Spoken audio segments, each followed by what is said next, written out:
What's up guys, my name is Ace, and welcome back to another gun guide. This is the series where I go into great detail with all of the stats of every one of the weapons in Black Ops Cold War's multiplayer. And in today's episode, we're going to be moving on to the second burst tactical rifle, and this is the AUG. Now kicking it off as always, let's have a look at our damage profile, which is 5138, and this means it's always going to be a 3 to 4 shot kill to the body, and there are no body multipliers with this. As for headshots, we get a very low headshot multiplier at just 1.2, which means our headshot damage profile is 6145, and this means headshots are literally useless for you with this gun. They will never change the number of shots it takes to kill, so don't even bother going for them unless you need them for camo challenges. But moving on to our rate of fire, this is 857 rounds per minute within the burst itself, which is a bit slower than the M16. However, we get a better burst delay than the M16 at 220 milliseconds. This is still a relatively long time to be waiting for your next burst to come out, but it is definitely more forgiving than the M16 if you manage to miss that first burst.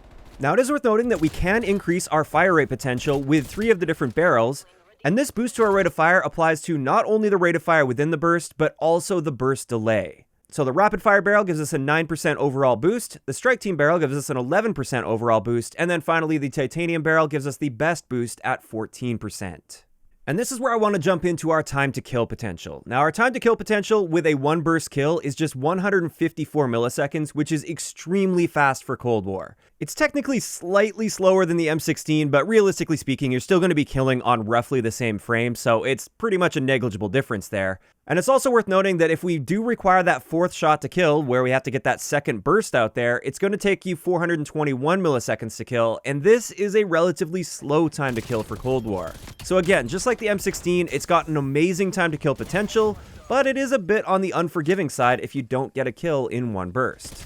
Now, as for our time to kill values for the different barrel attachments here, you can see them all listed there. Keep in mind these ones had to be hand tested, and therefore there is a bit of a margin for error. That's why our 1 burst time to kill is roughly the same with all of these barrels at about 100 milliseconds. But you mainly notice the difference in your time to kill value with these barrels when it comes to your 4 shot kill, which is quite important.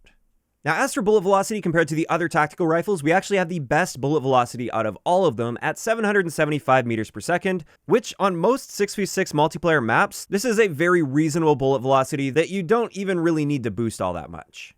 And this is where I want to get into the ranges, and as we can see here, our 1 burst kill range is a little over 30 meters, which isn't amazing, but it is quite a bit better than the M16. If you guys remember, the M16 has a 1 burst kill range of just over 20 meters, so this is quite a nice improvement over the M16. Additionally, you can see here what the various barrels will do to your range values. The titanium and strike team will lower that range value, whereas the match grade and task force will give you a boost to that range. And it's also worth noting that suppressors have no impact on your range, only your bullet velocity with this gun.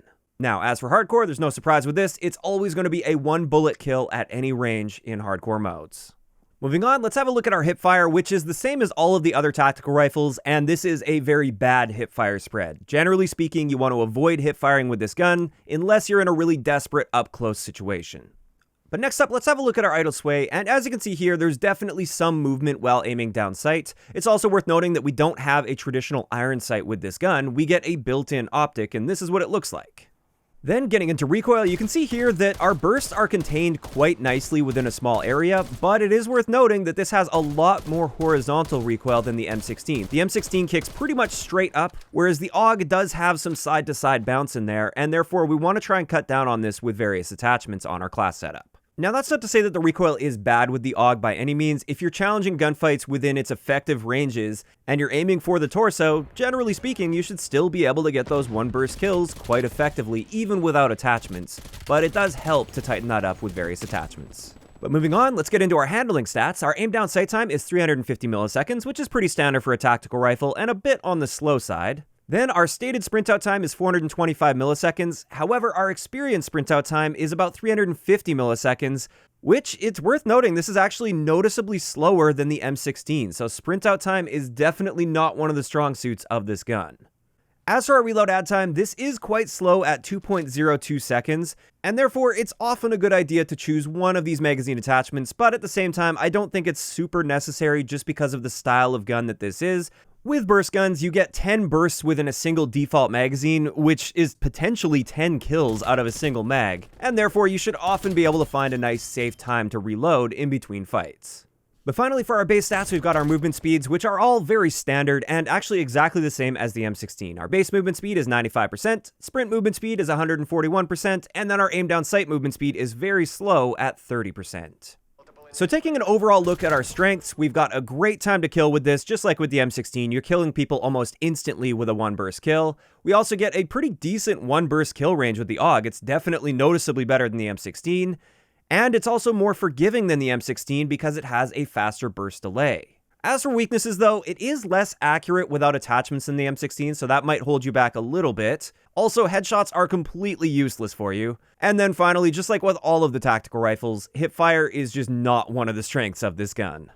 Now, before we get into my recommended attachment combinations, I just wanted to quickly cover the barrels that boost our damage, and this won't take too long at all. This is the Task Force or the Strike Team barrel. And with these, our damage profile is boosted to a 58-43, meaning it's still going to be a 3 to 4 shot kill to the body.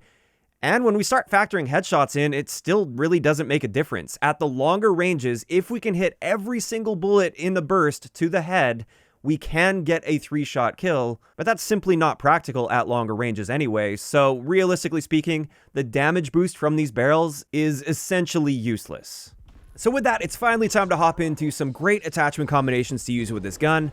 And the first one I've got for you guys is not using the Gunfighter wildcard, and this one's geared a bit more towards slightly more aggressive play. This one isn't really designed for like hanging back really far and trying to pick people off at long ranges. It's more so designed to be used in closer to mid-range fights. So with this, we've got the Agency Suppressor to keep us off the radar and also give us some vertical recoil control, which is really nice for a burst gun. Then we've got the Titanium barrel, which gives us the fastest possible fire rate potential here, and it just makes the gun so much more forgiving because many times in close quarters fights, you're not going to be getting that one burst kill because enemies are moving around so quickly in front of you, and therefore you can get that follow-up burst off very, very quickly. Then after that, we've got the Field Agent foregrip, which combined with the Agency Suppressor, it gives us a really nice tight recoil pattern, as you can see here. So we definitely have that precision with this gun available to us, so we can potentially be getting some great one-burst kills within its one-burst range. As for the next attachment, this is the Airborne Elastic Wrap, which just helps so much with our aim down sight time, which is really, really helpful for snapping on a target quickly. And then finally, I've got the CQB pad because our sprint out time is really, really bad without this. And therefore, we just need all the help we can get here to try and balance out our aim down sight time with our sprint out time, since we're trying to be a bit more aggressive with this class setup.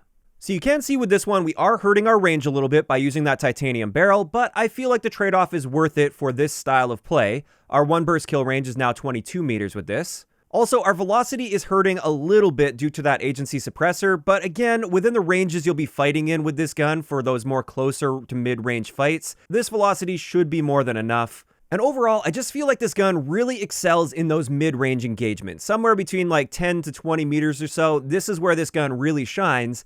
However, it is accurate enough that if you want to pick people off at longer ranges, it's still possible. It's just going to take you multiple bursts to do that. So that's the first one. Now let's move on to the second setup I've got for you guys. And with this one, we are using the Gunfighter wildcard, so we have 8 attachments on it. And with this, we've got the 2x sight, the muzzle brake to help with our vertical recoil control without hurting our bullet velocity. That's going to be a key here. We want to keep that default bullet velocity. Then after that, we've got the match grade barrel, which literally doubles our damage range and therefore doubles our one burst kill potential. And that's really what this setup's going to be designed for, is more so hanging back a bit and trying to pick off those really quick one burst kills, even at really long ranges. Which means we also need to help our recoil as much as possible, which is why we're once again using that Field Agent grip. And this is the recoil pattern we get with this particular setup. As you can see, we got a very nice tight grouping here, and you can get a consistent one burst kill out to a pretty long range with this setup. As for the next attachment though, we've got that target designator to help us pick up those targets at those long ranges.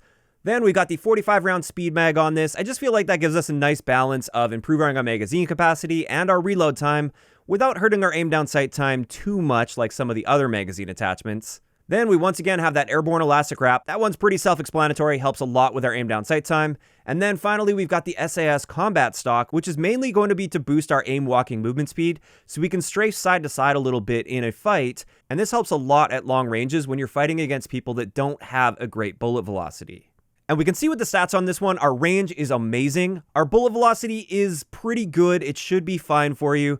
The only way that we can boost our bullet velocity is with the task force barrel, which significantly hurts our recoil, and I just felt that trade-off wasn't worth it because it's really hard to get a one burst kill with the task force barrel, even when you stack it with the attachments that help with your recoil. But a big thing I wanted to point out with this is our aim down sight and sprint out time aren't amazing with this setup, so that really defines this as a gun where you want to be hanging back and picking people off, rather than rushing aggressively with this setup. And with that, that's going to wrap it up for today's gun guide on the AUG. As for my thoughts on this gun, I personally think it's better than the M16. I like it quite a bit, and it's still a very powerful gun even after the nerfs that it got. Of course, that is just my opinion. I'd like to know in the comment section below, what do you guys think about the AUG in Black Ops Cold War's multiplayer? Do you think it's overpowered, underpowered, or just fine as is? And also, if you guys have missed any of the previous episodes of my gun guides, I will leave a link to the playlist in the description down below. If you enjoyed the video, a like rating is always appreciated, and don't forget to subscribe for more if you haven't already. I'll talk to you guys next time.